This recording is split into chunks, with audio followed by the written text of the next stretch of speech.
Usman.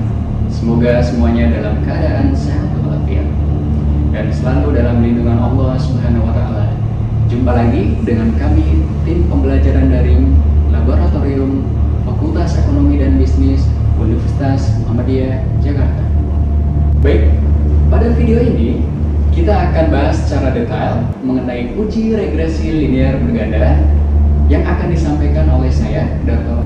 Di mana pokok bahasan dalam video ini meliputi yang pertama, teori regresi linear berganda, kedua, soal kasus dan langkah-langkah pengolahan data dengan software IBM SPSS, dan yang terakhir, interpretasi dari output mengenai uji regresi linear berganda.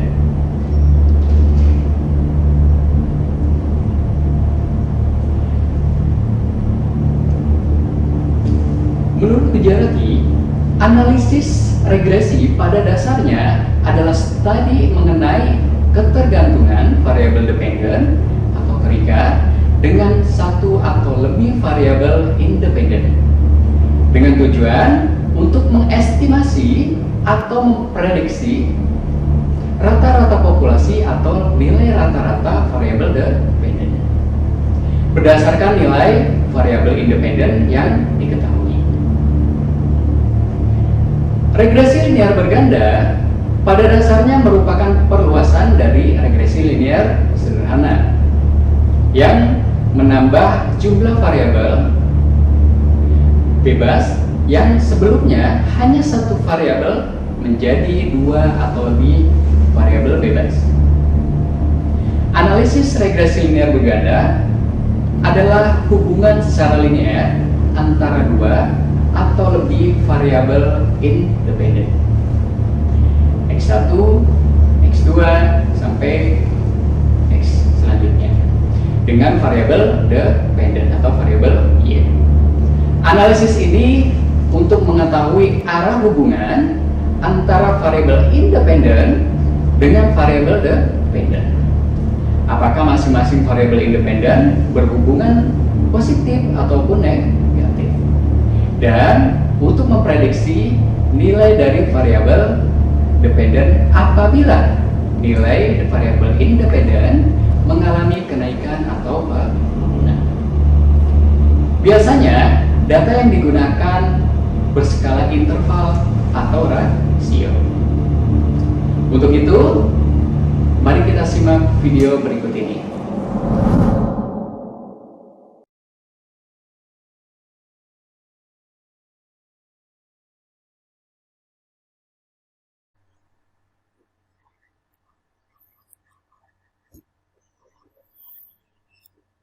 Istilah regresi pertama kali diperkenankan oleh Sir Francis Galton pada tahun 1886. Galton menemukan adanya tendensi bahwa orang tua yang memiliki tubuh tinggi memiliki anak-anak yang tinggi pula, dan orang tua yang pendek memiliki anak-anak yang pendek pula. Kendati demikian, ia mengamati ada kecenderungan bahwa tinggi anak bergerak menuju rata-rata tinggi populasi secara keseluruhan. Dengan kata lain, ketinggian anak yang amat tinggi atau orang tua yang amat pendek cenderung bergerak ke arah rata-rata tinggi populasi. Nah, inilah yang disebut hukum Galton mengenai regresi universal. Dalam bahasa Galton, ia menyebutnya sebagai regresi menuju mediokritas. Regresi linear berganda pada dasarnya merupakan perluasan dari regresi linear sederhana, yaitu dengan menambah jumlah variabel, dalam hal ini variabel bebas, yang sebelumnya hanya satu menjadi dua atau lebih variabel bebas. Selanjutnya mengenai asumsi klasik di dalam regresi linear berganda. Regresi linear berganda harus memenuhi asumsi-asumsi yang ditetapkan agar menghasilkan nilai-nilai koefisien sebagai penduga yang tidak bias.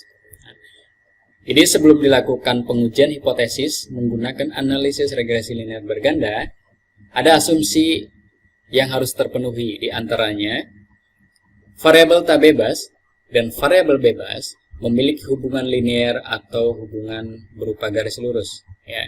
Kedua, variabel tak bebas haruslah bersifat kontinu atau setidaknya berskala interval.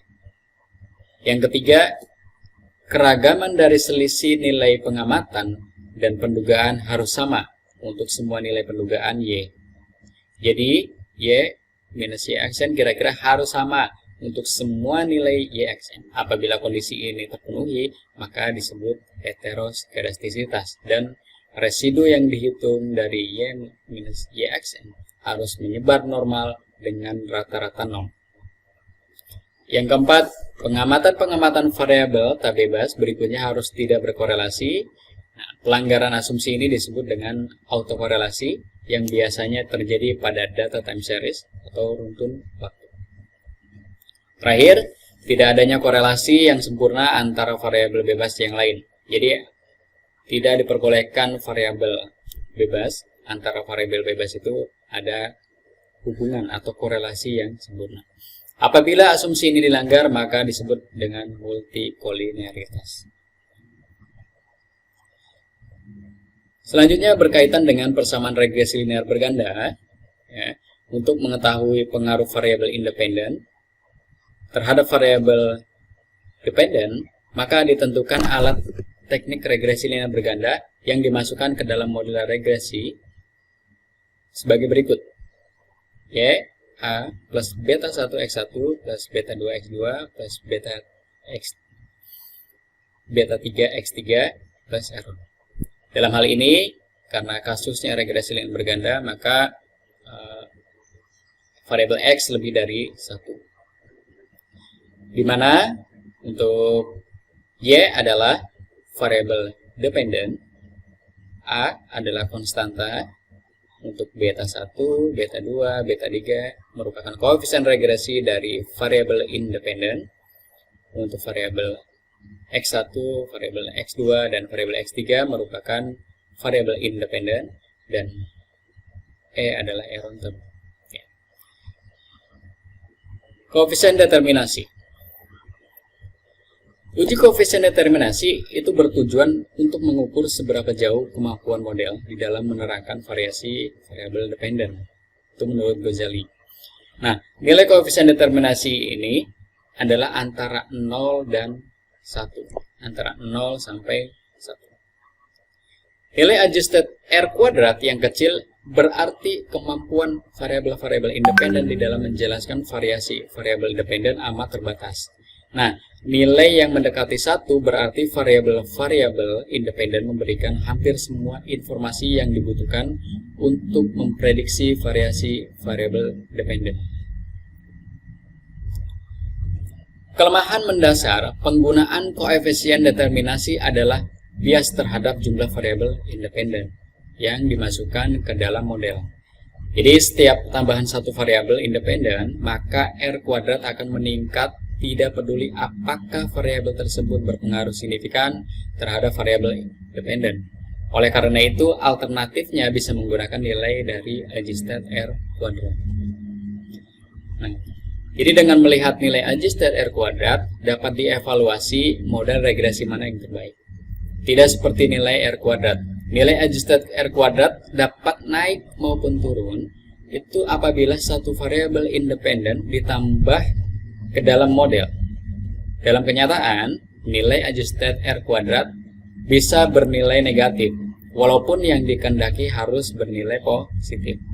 Nah, jika dalam uji empiris didapatkan nilai adjusted R kuadrat negatif, maka nilai adjusted R kuadrat dianggap bernilai 0. Itu dari Ghazali 2013. Sekarang kita bahas mengenai uji hipotesis. Menurut Ghazali, uji hipotesis T pada dasarnya menunjukkan seberapa jauh pengaruh satu variabel penjelas atau variabel independen secara individual dalam menerangkan variasi variabel dependen. Bagaimana pengambilan keputusan di dalam uji T sebagai berikut? Ya. Jadi, kalau misalkan T hitung lebih besar dari T tabel, maka H0 ditolak dan menerima HA. Sebaliknya, ketika T hitung lebih kecil dari T tabel, maka H0 diterima dan menolak HA. Jika tingkat signifikansi lebih kecil dari 0,5, ya. Jika tingkat signifikan lebih kecil dari 0,05 atau 5%, maka hipotesis yang diajukan diterima atau dikatakan signifikan. H alternatif diterima dan menolak HA. Artinya, secara parsial variabel bebas berpengaruh signifikan terhadap variabel dependent, yaitu hipotesis diterima. Tetapi, jika tingkat signifikan lebih besar dari 0,05 atau 5%, maka hipotesis yang diajukan ditolak atau dikatakan tidak signifikan. Dalam hal ini, HA ditolak dan menerima HA. Artinya, secara parsial, variabel bebas tidak berpengaruh signifikan terhadap variabel dependent. Dalam hal ini, hipotesis ditolak.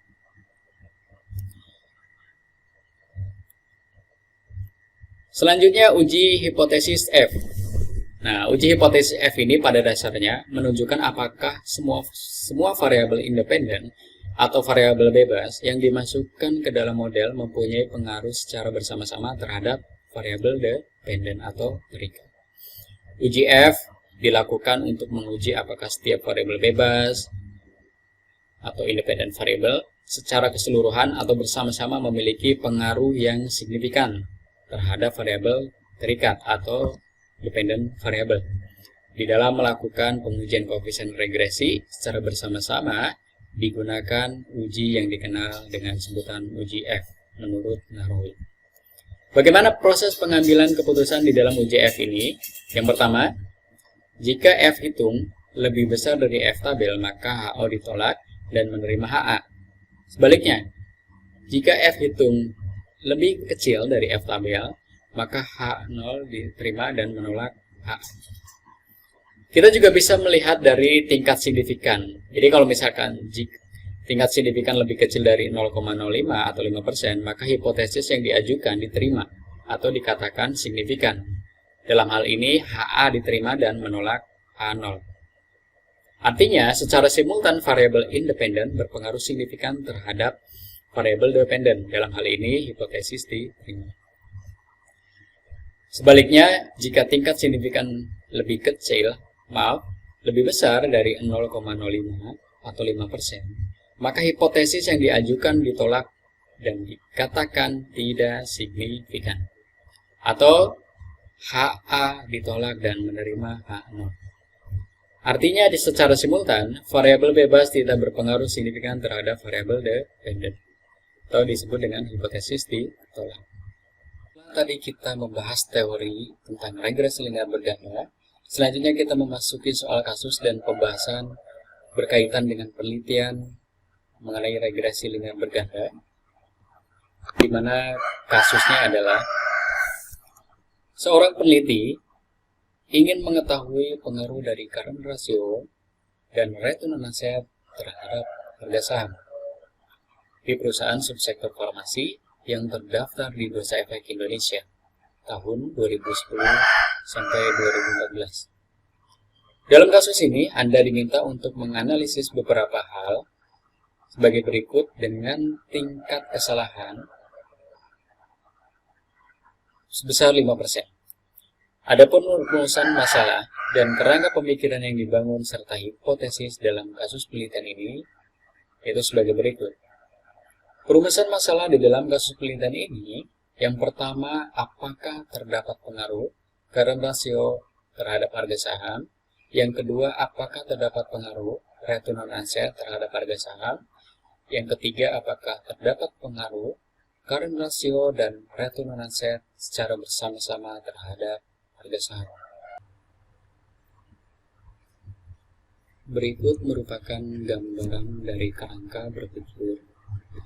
Di dalam kasus regresi linear berganda, kita melihat ada variabel X1, yaitu current ratio terhadap harga saham, kemudian variabel return on asset X2 terhadap harga saham, dan yang ketiga adalah yang diliputi oleh garis-garis titik-titik atau garis-garis putus-putus, yaitu current ratio X1 dan return on asset X2 secara bersama-sama terhadap harga saham.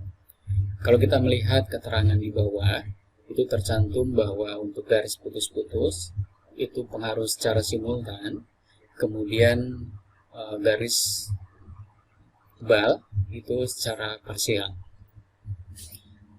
Kita bahas satu-satu mengenai variabel current ratio, return on asset, dan harga saham.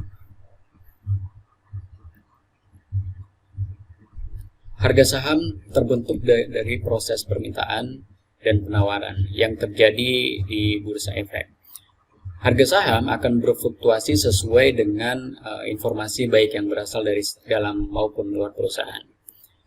Informasi yang berasal dari dalam perusahaan adalah penilaian kinerja perusahaan, kemudian ada pengumuman laba perusahaan, pergantian pengurus perusahaan, pengumuman pembagian dividen, dan informasi lain yang menyangkut kegiatan operasional perusahaan. Sedangkan informasi yang berasal dari luar perusahaan ya, adalah isu-isu politik, situasi keamanan, kemudian ada perkembangan perusahaan pesaing, dan lain-lain yang mempengaruhi harga saham. Lalu untuk variabel current ratio, pengaruhnya terhadap harga saham. Salah satu ukuran likuiditas yang bertujuan untuk mengukur kemampuan perusahaan untuk melunasi kewajiban jangka pendeknya dengan aset lancar yang dimilikinya, yaitu variabel atau rasio current ratio ini. Ya. Current ratio menunjukkan tingkat keamanan atau margin of safety kreditor jangka pendek, atau kemampuan perusahaan untuk membayar hutang-hutang tersebut. Tetapi, suatu perusahaan dengan current ratio yang tinggi itu belum tentu menjamin akan dapat membayar hutang perusahaan yang sudah jatuh tempo. Karena apa? Proporsi atau distribusi dari aktiva lancar yang tidak menguntungkan, menurut Munawir. Nilai current ratio yang tinggi itu belum tentu baik ditinjau dari segi profitabilitasnya. Current ratio yang rendah akan berakibat pada menurunnya harga saham perusahaan. Namun, current ratio yang tinggi atau terlalu tinggi itu belum tentu baik. Karena apa? Pada kondisi tertentu, hal tersebut menunjukkan banyak dana perusahaan yang menganggur, atau kita sebut dengan aktivitas yang sedikit, yang pada akhirnya dapat mengurangi kemampuan laba perusahaan. Maka kalau kita melihat pengaruh current ratio terhadap harga saham, hipotesisnya adalah current ratio berpengaruh positif terhadap harga saham. Kemudian, pengaruh return on asset terhadap harga saham.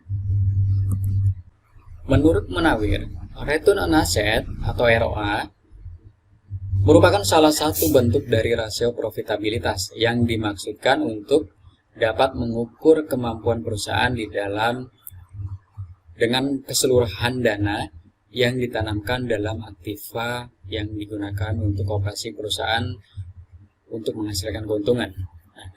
Jadi semakin tinggi return on asset, maka akan menunjukkan semakin efisien operasional dari suatu perusahaan.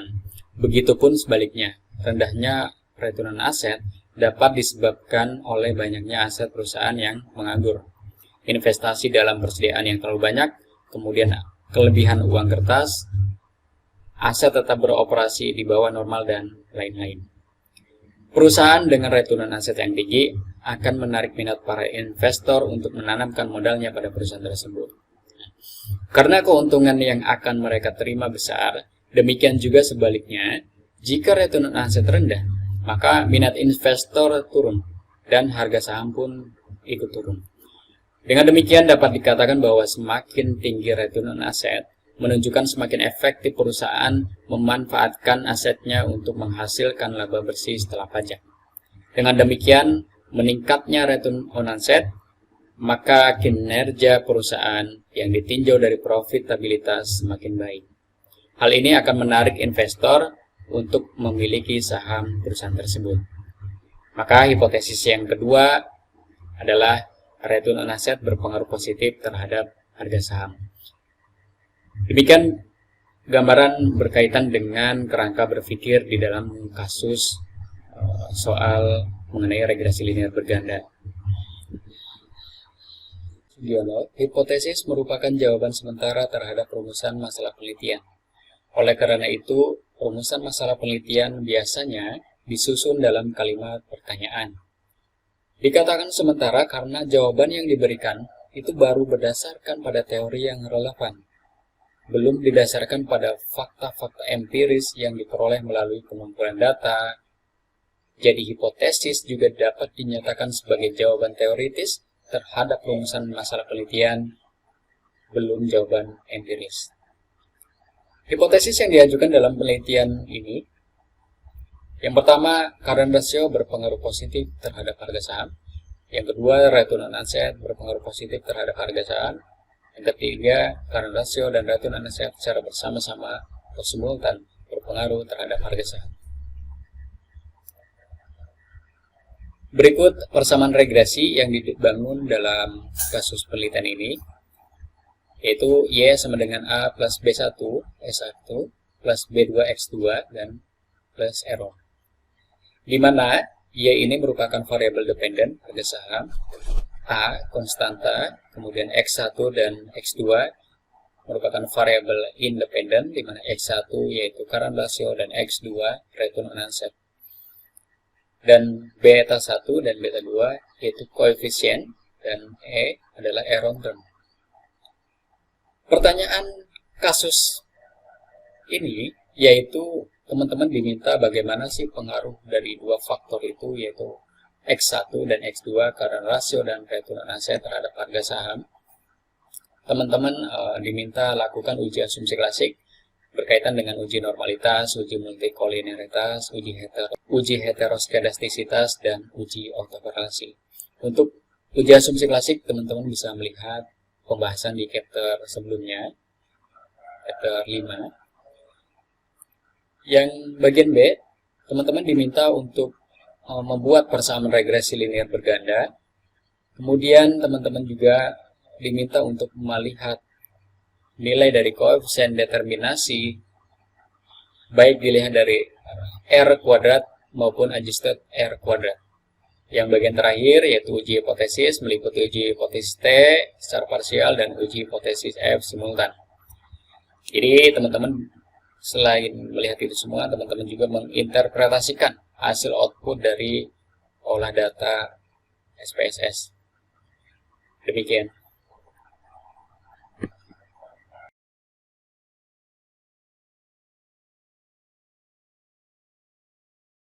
Bagaimana langkah-langkah dalam pengujian regresi linear berganda menggunakan software IBM SPSS. Pertama kita siapkan dulu softwarenya, kemudian pastikan posisinya ada di data viewer, kemudian kita copy paste data dari Excel. Nah, di sini terlampir ada tabulasi data penelitian, data regresi linear berganda dengan judul pengaruh current ratio dan return on asset terhadap harga saham perusahaan subsektor farmasi yang terdaftar di Bursa Efek Indonesia periode 2010-2014. Di sini tertera pertama ada kode emiten, nama perusahaan, kemudian ada tahun, variabel X1 current ratio, variabel X2 return on asset, dan LN harga saham sebagai variabel Y atau variabel dependent. Selain itu di sini juga terdapat 6 perusahaan selama 5 tahun, artinya N sebanyak 30, di mana hasilnya dari perkalian dari total perusahaan dikalikan dengan periode tahun sebanyak 5 tahun. Baik, langkah selanjutnya kita akan memindahkan semua data ini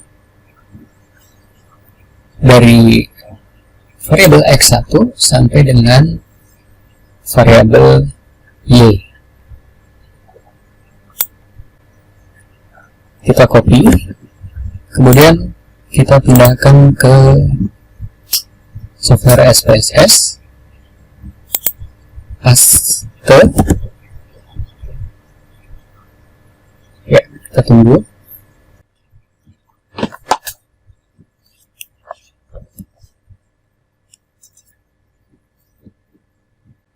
Kita klik variable view. Pada bagian name, kita ganti dengan X1, kemudian ini diganti X2, dan ini Y. Pada desimal, kita bisa menggunakan desimal 2. Kemudian bagian label kita ubah semua dengan nama variabelnya. Untuk X1 itu namanya current ratio, X2 return on asset,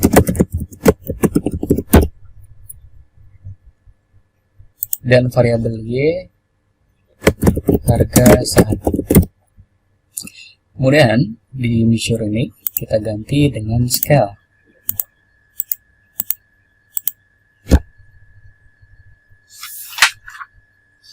Setelah itu klik data view, lalu pastikan datanya totalnya adalah 30 sesuai dengan data asli yang ada di Excel. Langkah selanjutnya kita akan melakukan analisa dengan cara klik Analyze, Regression, Linear.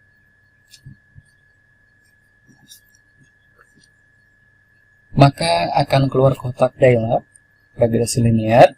Selanjutnya masukkan variabel X1 dan X2 atau variabel current ratio dan return on asset ke dalam kotak independent. Ini return on asset, dan masukkan variabel Y atau harga saham ke dalam kotak dependent seperti ini. Pada bagian regresi linear statistik, berikan centang pada estimate dan model fit, kemudian klik continue.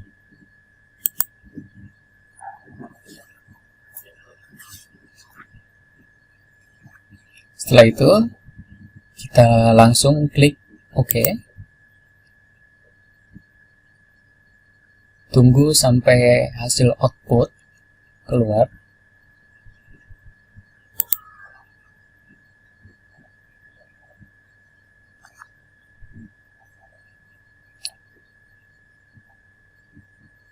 Ini merupakan output dari uji regresi linear berganda.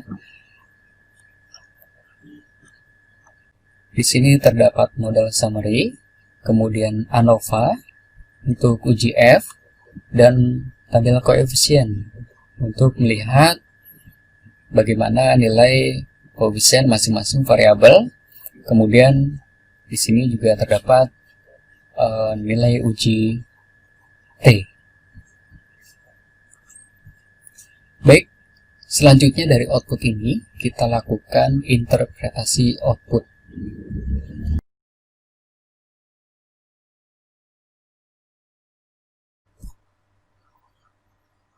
Baik, setelah kita melakukan pengolahan data dengan software IBM SPSS, maka tahap selanjutnya adalah kita menginterpretasikan output dari hasil olah data tersebut.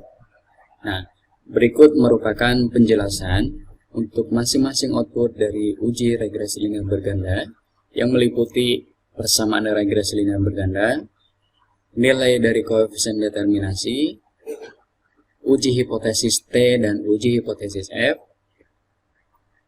dan pembahasan hasil.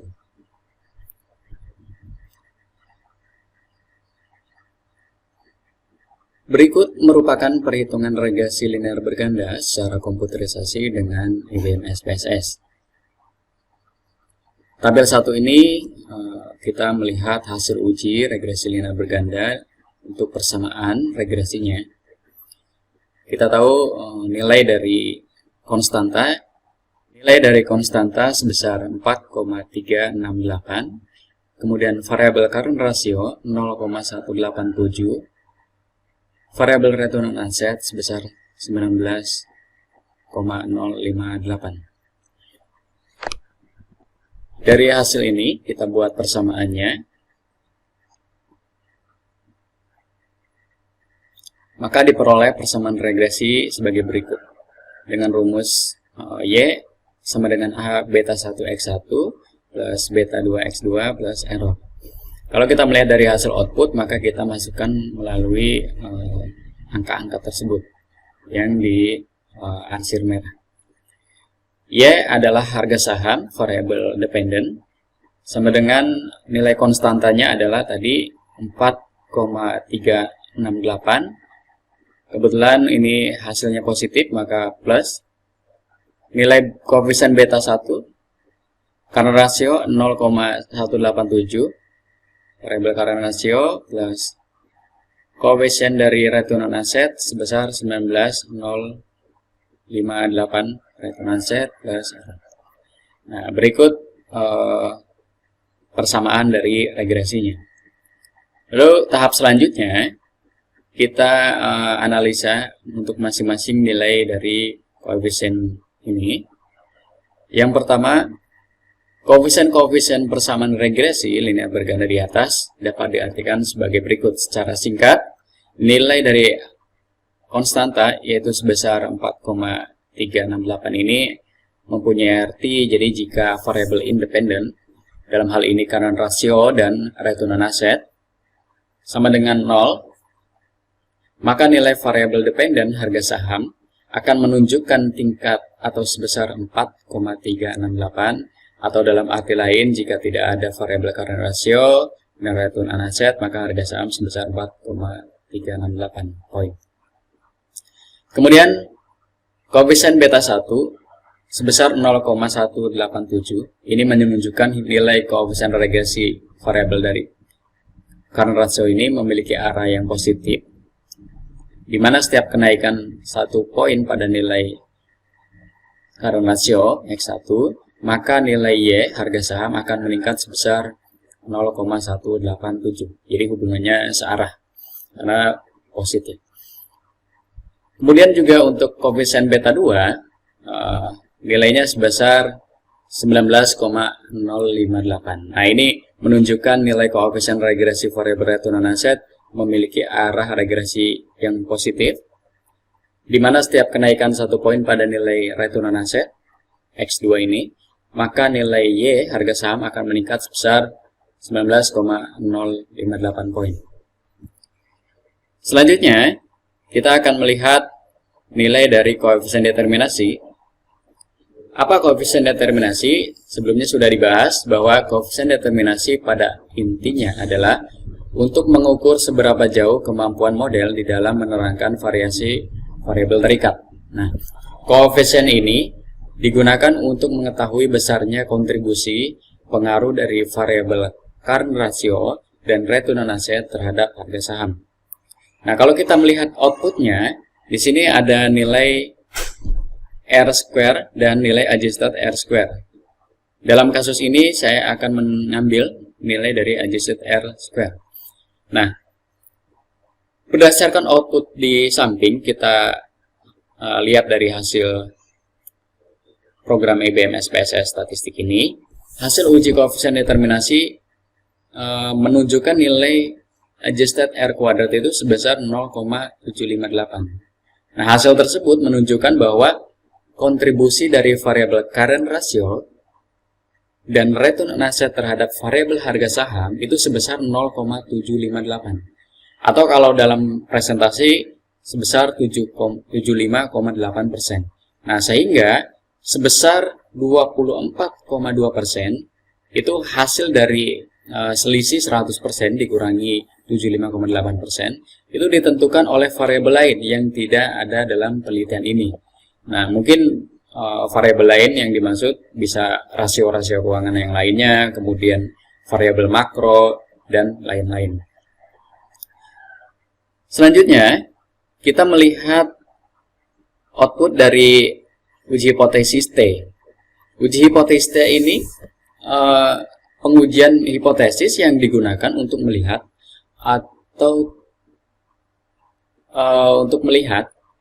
ada tidaknya pengaruh variabel independen yaitu current ratio dan return on asset secara signifikan terhadap harga saham. Ya. Jadi secara parsial, baik current ratio terhadap harga saham dan return on asset terhadap harga saham. Kita melihat dari tabel koefisien hasil uji tes statistik ini, untuk nilai current ratio, nilai T-nya T hitungnya 0,758 dan nilai signifikansinya 0,455. Kemudian untuk return on asset, itu nilai T-nya T hitung sebesar 4,649 dan nilai signifikansinya 0,000. Nah, kita bisa analisa dari hasil output IBM SPSS di atas ini, tarik kesimpulan sebagai berikut. Nah, pengaruh current ratio X1 terhadap harga saham, kalau kita melihat ini pengujian parsial dilakukan dengan statistik uji T, itu untuk mengetahui apakah variabel current ratio secara parsial berpengaruh signifikan terhadap harga saham. Nah, kalau melihat tabel tadi, dari hasil perhitungan uji T di atas, dapat diketahui bahwa nilai T hitung ini lebih kecil dibanding dari T tabelnya. Nah, sebesar T hitungnya 0,758, sedangkan T tabelnya 2,051. Nah, dengan nilai signifikansi dari variabel current ratio sebesar 0,455, ini tentu lebih besar dari 0,05 atau 5%. Dan memiliki arah koefisien yang positif, maka dapat disimpulkan bahwa HO diterima dan menolak HA. Artinya apa? Bahwa variabel current ratio ini berpengaruh positif, namun tidak signifikan terhadap harga saham. Terlihat dari nilai signifikansinya 0,455 lebih besar dari 0,05 atau 5%. Selanjutnya untuk variabel return on asset, ya, pengaruh return on asset terhadap harga saham. Nah, pengujian parsial dilakukan dengan apa? Dengan uji T untuk mengetahui apakah variabel return on asset secara parsial berpengaruh signifikan terhadap harga saham. Kita bisa melihat dari output tadi yang di atas, maka dari hasil perhitungan uji T di atas dapat diketahui T hitungnya itu lebih besar dari T tabel. Ya. T hitung yaitu sebesar 4,649, lebih besar dari T tabel yang sebesar 2,051. Nah, nilai signifikan dari variabel return on asset itu sebesar 0,000, lebih kecil dari 0,05 atau 5%, dan memiliki arah yang positif. Maka kita simpulkan HO ditolak dan menerima HA. Artinya bahwa variabel return on asset berpengaruh positif dan signifikan terhadap harga saham. Itu kita bisa lihat bahwa nilai signifikansi dari return on asset ini sebesar 0,000, itu lebih kecil dari 0,05. Selanjutnya, kita melihat hasil uji F. Hasil uji F itu dilihat dari output tabel ANOVA. Ya, di tabel ini kita bisa melihat bahwa uji F ini atau pengujian simultan dilakukan dengan uji F untuk apa? Tujuannya adalah untuk mengetahui apakah variabel current ratio dan return on asset ini secara bersama-sama, secara simultan berpengaruh signifikan terhadap harga saham. Nah, outputnya ada di samping ini. Ya.